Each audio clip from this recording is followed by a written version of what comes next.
Hi guys, welcome.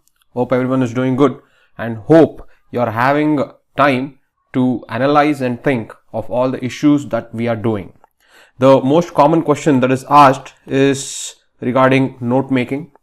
Okay, note making is very important for current affairs, especially if you're watching news in 30 minutes. Keep 4 folders: GS1, GS2, GS3 and GS4, and whatever issues we discuss, try to make the notes of that issue in an A4 sheet, and once you make the notes in that A4 sheet, you add it to that relevant folder depending upon the syllabus that the issue falls under. Okay, so over a period of, let us say, 6 to 8 months, you would have collected more than 40 issues per paper. Okay, more than 40 issues per paper, and this is gold for your UPSC preparation.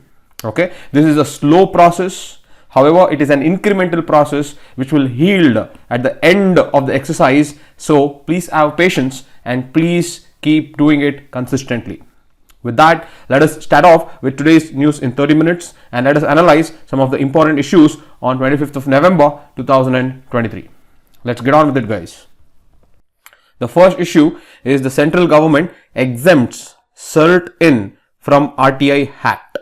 Okay, CERT-IN joins a list of 26 other intelligence and security organizations established by the central government, such as IB, RAW, ED, NTRO, that are exempt from RTI. Okay, so first a little bit about CERT-IN. CERT-IN is a national nodal body. It is a nodal body that is in charge of investigating cyber threats in India. Okay, and this CERT-IN comes under the Ministry of Electronics and Information Technology, okay, which they call it as MITI. Okay, so this particular organization has been exempted under RTI. So let us now analyze why and how is it exempted under RTI. Okay, now if we take RTI, as you know, Right to Information 2005 Act, okay, there is one section within RTI that tells, or that is section 24. This section 24 tells that the legislation of RTI is not applied.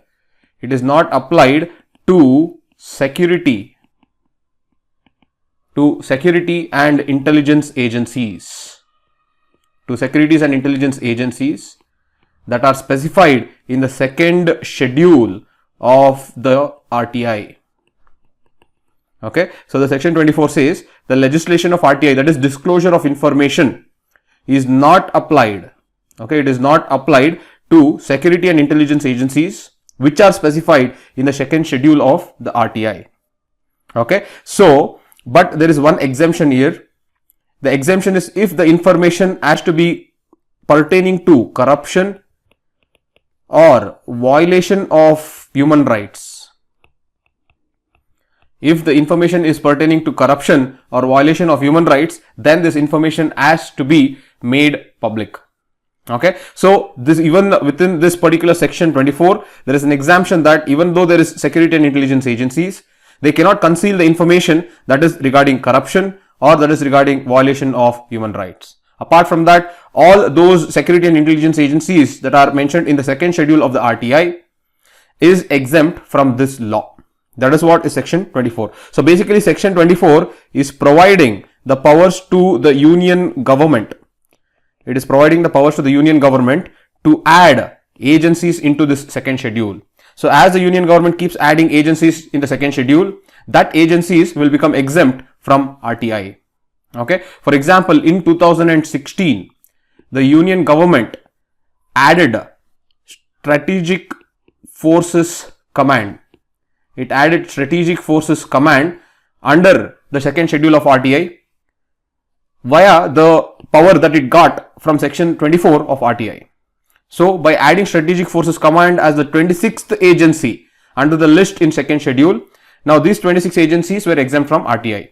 So that was in 2016. So in 2023, that is now, that is today, the central government has added CERT-IN into this list of 26 agencies, and now CERT-IN becomes the 27th agency. CERT-IN becomes the 27th agency to be present in the list of second schedule. I hope you understood. Okay, so second schedule will have a list of intelligence and security agencies that are exempt from RTI, and the union government will get the power to add or amend the second schedule via section 24. Okay, so this is what is the issue. Okay, now how can the union government amend? It can amend by notification in the official gazette. So the notification in the official gazette is done. Okay, so once the notification in the official gazette is done, then such notification will be laid before the parliament. It will laid before the parliament. So once the parliament approves it, this particular addition or amendment into the second schedule stands valid. Okay, so this is the entire procedure of how RTI's second schedule is amended. I hope you understood this. Okay, now since we are dealing with RTI, always once we are done with the issue, we should always go back to the basics. We have to revise the basics. So if I take right to information, okay, right to information was read as a fundamental right. It is read as the fundamental right under Article 19 of 1, that is right to freedom of speech and expression. And this was interpreted in the Supreme Court case, that is Raj Narayan versus the state of Uttar Pradesh in 1976. So in this Supreme Court case, it was interpreted that RTI was a fundamental right under Article 19. Okay, on these lines, RTI Act was brought in 2005 after a lot of mobilization of citizens to bring out such an act.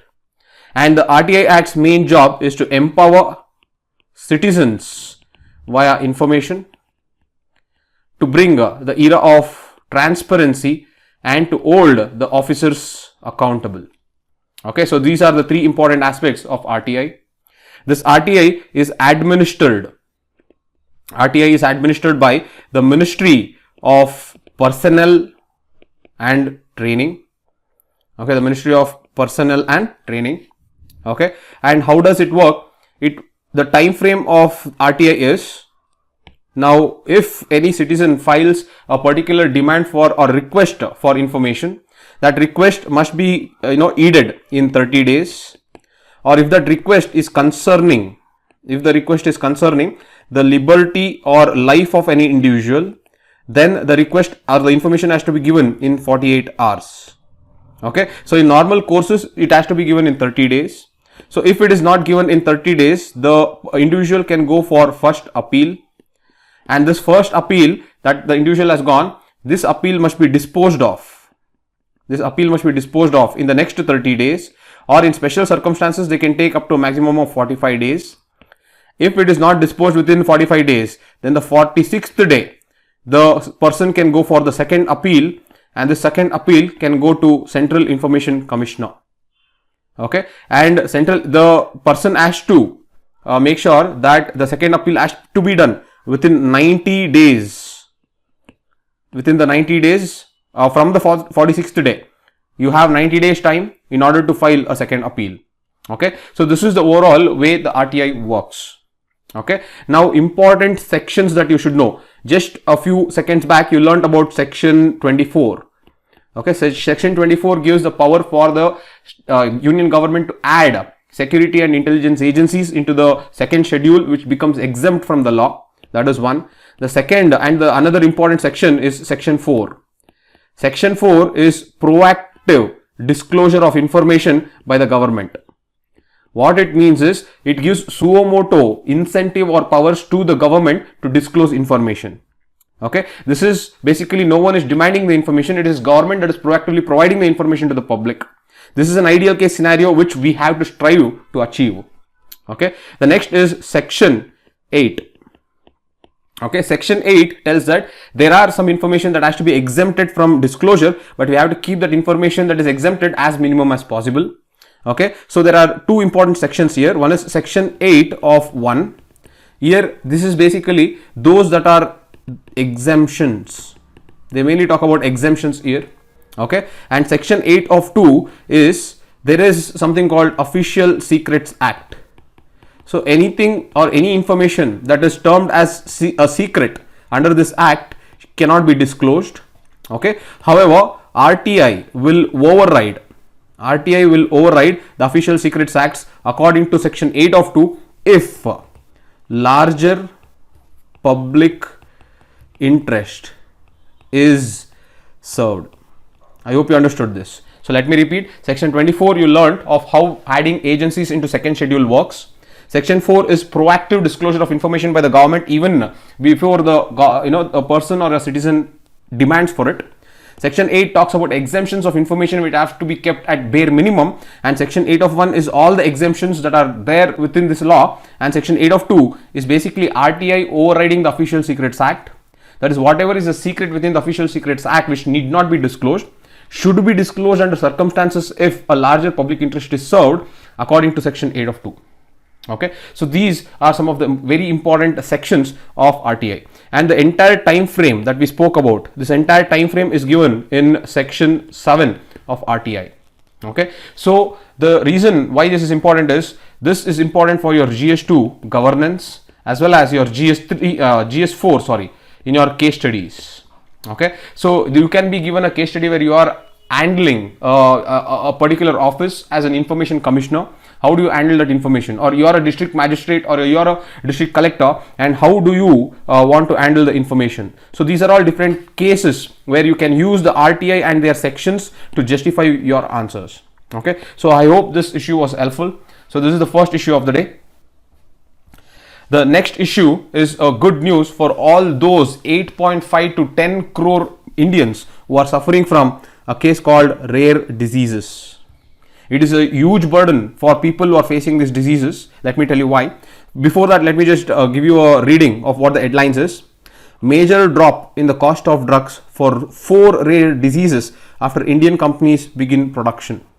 Okay. In addition to the rare diseases, the government has also urged the industry to produce an oral solution called hydroxyurea, used for the treatment of children up to the age of 5 years suffering from sickle cell disease. Okay, now sickle cell anemia, we spoke about what is sickle cell anemia and how they have brought a breakthrough using CRISPR-Cas9. This is a gene editing technology. Okay, so through this they were able to cure sickle cell anemia. That is just 1%, but it is still in a very nascent stage. So to implement this at a larger scale takes some time. However, what is important is hydroxyurea. Okay, they can ask you hydroxyurea was in use in the context of what? So you should be able to know these terms. Okay, now this is basically an oral solution of this for all the children less than 5 years of age who are suffering from sickle cell anemia. Okay, so that is what is this small article. But what is more important is the government or the Indian pharmaceuticals have now decided to produce drugs for 4 rare diseases. Okay, for 4 rare diseases. What are the 4 rare diseases? Why do you call it rare diseases? This is what we will discuss now. Okay, now why do you call any disease as a rare disease? Okay, we term any disease as a rare disease if the prevalence rate is less than 1 in 1000 population. If the prevalence of the disease is less than 1 in 1000 population, then we call it as rare disease. In India, that comes up to 6% to 8% of the population, which accounts to 8.5 to 10 crore individuals. Okay, now because it is a rare disease, that is very less people have this, or it is very less common for people to have this, the drugs that are manufactured are very costly. Because it is not manufactured at such huge scales, they are very costly, and the treatment can run to almost 1 crore every year. And this is, I am talking about the least amount of money that is required. That is the problem with rare diseases. People suffering with rare diseases, they have to spend a lot of money in order to get their medicines. Okay, that is the huge problem with rare diseases. Okay, now in this endeavor to solve this problem of rare diseases, the government came up with something called National Policy of Rare Diseases. National Policy of Rare Diseases 2021. It came up with the policy for rare diseases. Okay, in this, the first one is we have to focus on indigenous research. We have to focus on indigenous research and local production of medicines. Okay, we have to focus on indigenous research and local production of medicines. Look at this. This is what we are trying to implement today. We are trying to implement, there are around 13 rare diseases in India, and out of the 13 we are trying to manufacture medicines for 4 rare diseases. Okay, so that is what is one provision of national policy on rare diseases. The second is we have to lower the cost of treatment. Now see, just by creating a local production of medicines, on an average medicine that costs 2.5 crore will be reduced to 2.5 lakhs. Look at the amount of difference it is going to do by having local production. So the second is to lower the cost of treatment of people suffering from rare diseases. The third is screening and testing for identification of diseases at an early stage. By identifying at an early stage, we can actually increase the longevity of that individual, and also we can reduce the intensity of the disease spreading within the one's body. Okay, the next is there is something called categorization. Okay, so the rare diseases are categorized into group 1, into group 2 and into group 3. Group 1 is basically all those rare diseases which has one time curative treatment. So by taking the treatment, that person is cured of that problem, then that is group 1. The second is there is no cure, there is long term medicines that a person has to take lifelong. So that is the second one. The third is there is a definitive treatment. Okay, there is a definitive treatment for that rare disease. However, the definitive treatment is very costly, as well as that person has to take it lifelong. Okay, so here also it is lifelong, here also it is lifelong. The only thing is it is very costly. Okay, so that is termed under group 3. Okay, so this is what is categorization of rare diseases. And the last is the finances or financial support. One financial support will be given through Rashtriya Arogya Nidhi. One is the financial support will be given through Rashtriya Arogya Nidhi. The second is the policy also says that alternative funding should be incentivized. For example, voluntary crowd funding, which is already we are already seeing this alternative crowdfunding being done at a much larger scale. Correct. So these are some of the provisions of the national policy on rare diseases. Okay, the next is the Indian pharmaceuticals has agreed to make drugs for 4 rare diseases. The first is Gaucher's disease. Okay, it is known as Gaucher's disease. Now this is a condition which leads to fatty deposits. It leads to fatty deposits in liver, in bones, and this will make the person vulnerable to fracture. The person can get fracture very easily. So that is what is known as Gaucher's disease. So this is the first condition that the Indian manufacturing companies have invested to make medicines. The second disease is Wilson's disease. The second disease is Wilson's disease. Now Wilson's disease is, again, it is copper deposition. Okay, it is copper deposition in liver, cornea and brain. Since it happens in the brain, the result is it results in psychiatric symptoms. Psychiatric symptoms. So this is the second condition. One is Gaucher's disease, the second is Wilson's disease, the third is tyrosinemia type 1. Okay, tyrosinemia type 1. Okay, this is a metabolic condition. It's a metabolic condition where amino acids are not breaking down. The reason why they are not breaking down is the enzyme responsible for that breaking down is not present. Okay, this again leads to liver problems. This is the next condition. The last is Dravitt, the last is Dravitt and Lennox. Dravitt and Lennox crashed out syndrome. Okay, Dravitt and Lennox crashed out TAUT syndrome. This basically is a genetic condition of epilepsy. Okay, so again, these are the 4 important conditions that the Indian pharmaceutical manufacturers have agreed to start providing drugs, that is domestic production of these drugs.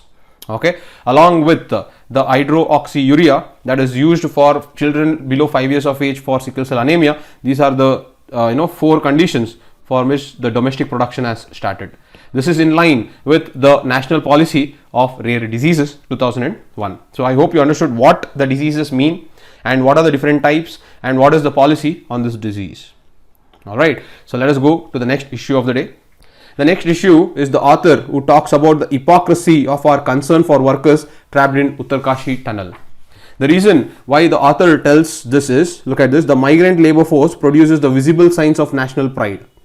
The government proudly proclaims the making of the new and global India, but itself becomes invisibilized.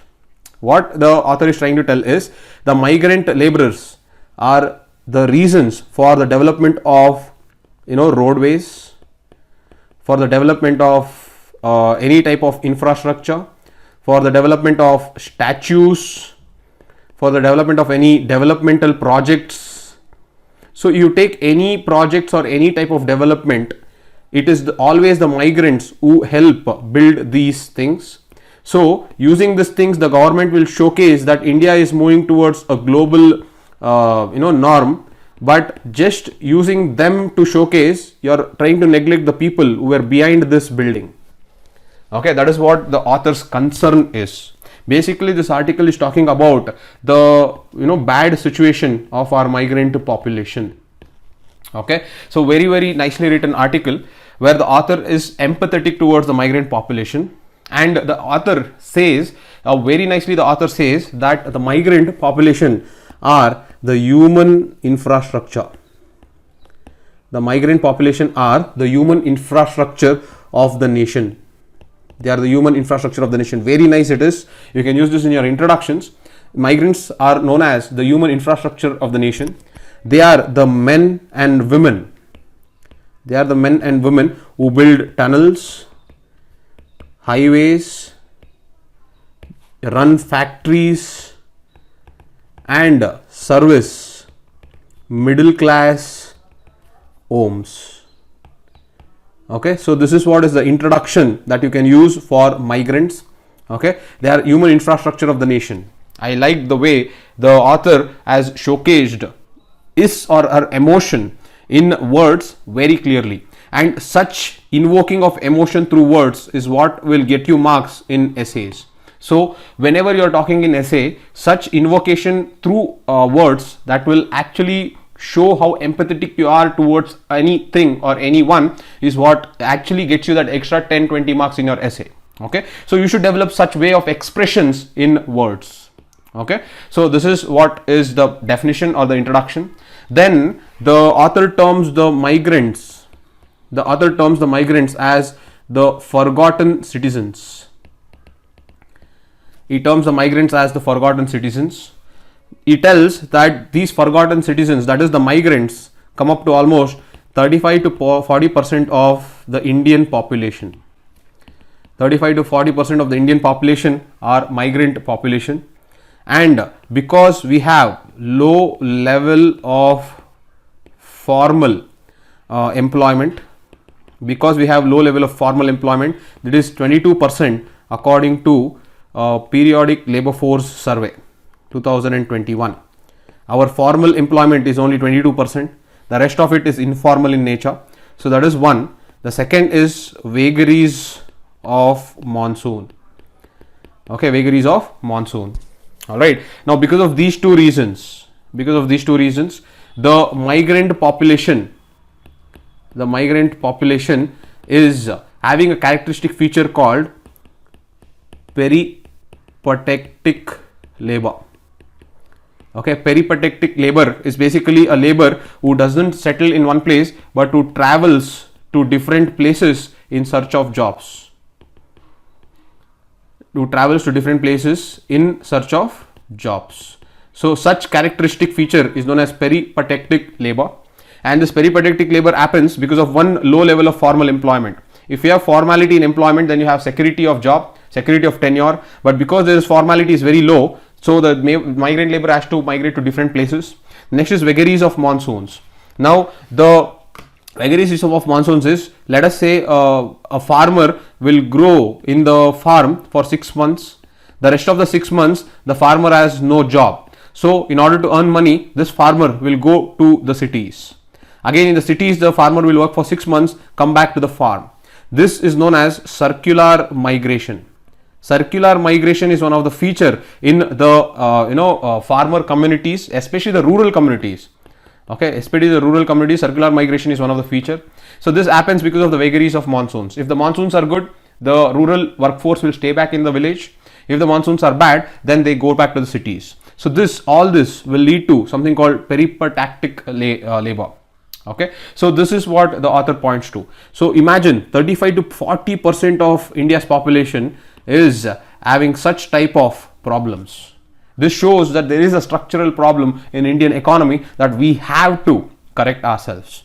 Okay, and the next is the author also brings the act that we have to protect this migrant labor force, that is Interstate Migration Workmen Act 1979. So the author talks about this. The author tells that this act is very well made. It is an attempt to address the situation of 35% of India's population. Yes or no? Because this 35% of India's population is what are migrant population. Okay. So the author tells that the Interstate Migration Workmen Act actually contains provisions. It actually contains provisions for housing, health, minimum wages, prevention. This is again important. See, prevention of discriminatory practices. Prevention of discriminatory practices in remuneration between local and migrants. See, even this is a very progressive provision, correct? However, though the provisions in this particular act is very progressive, the implementation of this has been abysmally low. Implementation is very, very low. The reason is this migrant law has to be uniformly passed by all states, which is not being done. Okay, which is not being done. Every state has different laws, and hence this is creating a problem for migrant welfare. Okay, this is creating a problem for migrant welfare. So though now the entire nation is waking up to the problems of those 41 workmen who are stuck in the Uttarkashi tunnel, though there is an outcry to save them, the author tells that this outcry will stop once the rescuing is done of these workmen. But that is only a short-term way of looking at it. If we have to long-term help our labor force, help our economy to become a developed economy, we have to support this 35% of migrant population. Okay, we also saw in the recent times that Haryana government has come up with a law which favors the employment of local population replacing migrant population, which was squashed by the High Court of Punjab and Haryana. However, such laws must not be brought about. What must be brought about is laws that will protect and help migrant welfare. Migrants have to be brought on par with the locals, especially with respect to labor and labor opportunities. So this is the entire essence of this article, a very good written article, and this is how you have to express your thinking in your essay. Especially in your essay, your words should invoke emotions, your words should invoke empathy and concerns. Okay, so this is about this issue. The last issue of the day is how mothers built a forest in the world's largest delta. So they are talking about the Sundarban Delta. Okay, in this Sundarban Delta, there is a project where all the mothers are coming in order to regenerate the mangroves. Okay, they are all coming together to try to plant the trees so that they can regenerate the mangroves. Okay, so again this becomes very important. Mangroves are a very, very important feature for us to fight climate change. Okay, without mangroves it is difficult to fight climate change. The reason why we tell this is because of the concept called blue carbon. Okay, so what do you mean by blue carbon? Blue carbon is carbon that is captured and stored. Carbon that is captured and stored in oceans and coastal ecosystems. Okay, so this carbon that's captured and stored in oceans and coastal ecosystems together is known as blue carbon. This can be example of this can be corals, example of this can be mangroves, example of this can also be kelps and sea grasses and seaweeds. All this, sea grasses, seaweeds. So all this, the storage of carbon in the form of different ecosystems at the oceans and coast is known as blue carbon. Okay, and mangroves play a very important role in blue carbon. The reason why mangroves play a very important role in blue carbon is, look at this picture.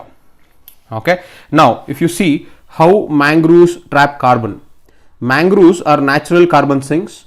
They capture carbon up to 10 times faster than tropical forests. Okay, so they are 10x faster and efficient than tropical forest. Okay, that is the first one. Next, they can store between 3 to 5 times more carbon than similar areas. Okay, so one is 10x faster and is 3 to 4 times more. Okay, the next is much of this carbon is stored below the ground, that is in the soil, where it can remain trapped for hundreds and thousands of years. Okay, you can pause and you can just look at this diagram if you want, but what they are trying to tell is, if you look at this, this is the mangrove forest. Okay, and when they take in this particular carbon dioxide from the atmosphere, this carbon dioxide is taken and not stored only in the trees, but they store it in the soil. So let us say that once these trees are gone, this carbon is still protected. Okay, now what happens in normal trees is, these normal trees will also take up carbon dioxide. During photosynthesis they take up carbon dioxide and they use this carbon that is stored. The carbon is stored in the branches, in the barks and in the roots. Okay, this is normal trees. So when this particular tree, when this tree is lost, the carbon that is stored in these trees will go back to the atmosphere as carbon dioxide. So the carbon is stored until the tree exists. Okay, whereas mangroves, it is very different. Mangroves will not only take the carbon dioxide, it will convert it to carbon, and then this carbon is stored in the soil. So because it is stored in the soil, it will protect or it will store this soil for a very long period of time. That is the advantage of having mangroves. Okay, I'll just remove this thing and you can pause the video and see if you have the time. So I've just given you the glimpse of why having mangroves is very important and why mangroves plays a very important role in blue carbon. Okay, I hope you got the concept of this. Okay, so as you can see, these are the mangroves. This is seagrass bed. This is a kelp. Kelp are basically floating. Okay, seagrass is basically rooted. These are rooted plants. They are called as flowering plants of the ocean, and then these are mangroves. Okay, so just give you, as I told you, always whenever you read something you have to go back to your basics.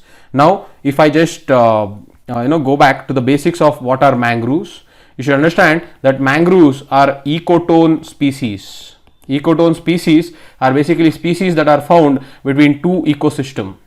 Here is terrestrial ecosystem and here is marine ecosystem, and this is where you find mangroves.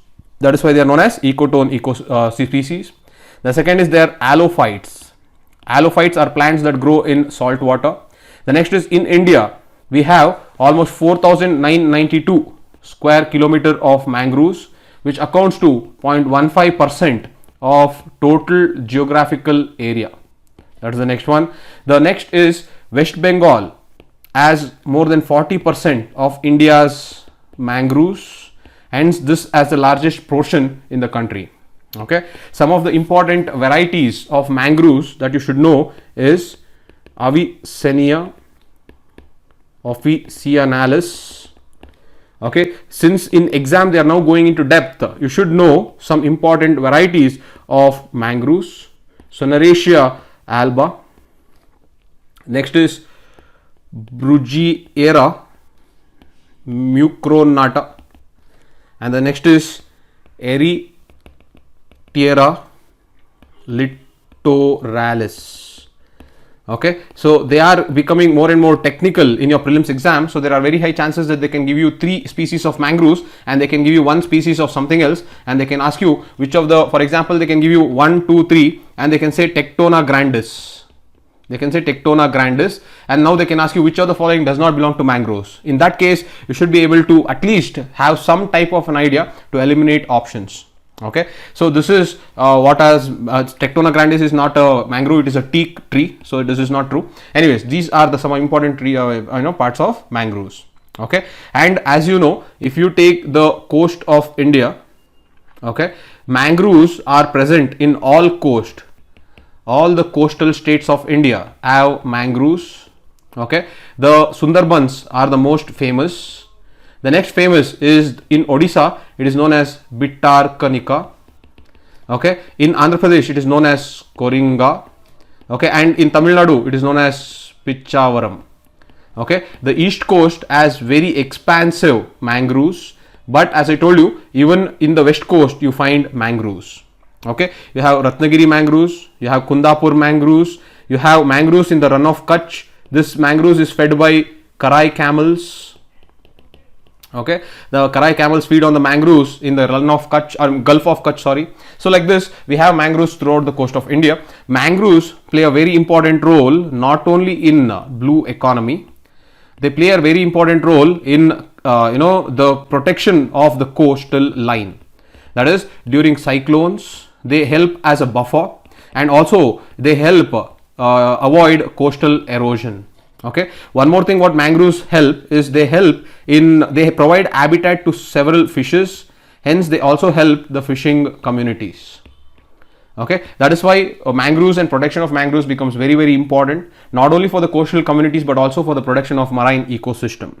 Okay, now with that, let me just give you 2 important programs that has been released in regarding mangroves. One is COP27 that happened in 2022 in Egypt. It came up with something called Mangrove Alliance for Climate. Okay, this is basically to conserve and restore mangroves. And this India is part of this. Okay, and India in 2023 budget, the finance minister announced a program called MISTI. Okay, what is MISTI? MISTI is Mangrove Initiative for shoreline habitats. Mangrove Initiative for shoreline habitats and tangible incomes. Okay, so what this means is, as the name itself suggests, one, we have to conserve mangroves. The second is it has to be coming from the habitats, that is the coastal communities that are there at the coast, who will play a very important role in the conservation. And not only will they help in conservation, it also has to allow them to get some tangible incomes out of it. So it is talking from the social angle, from the economic angle, as well as from the environmental angle. That is why MISTI as a program is very important. So these are the 2 important programs regarding mangroves. Okay, so I hope you understood the important issues of the day, and I hope you are developing the habit of, this is the entire agenda of me taking up news in 30 minutes, and I hope it is helping you to become a thinking individual. If you like this video, please like, share and subscribe. Please tell about these initiatives to several of your friends so that I am incentivized to do it on a regular basis. Thank you so much for all the love and support. I will see you tomorrow, guys. Bye.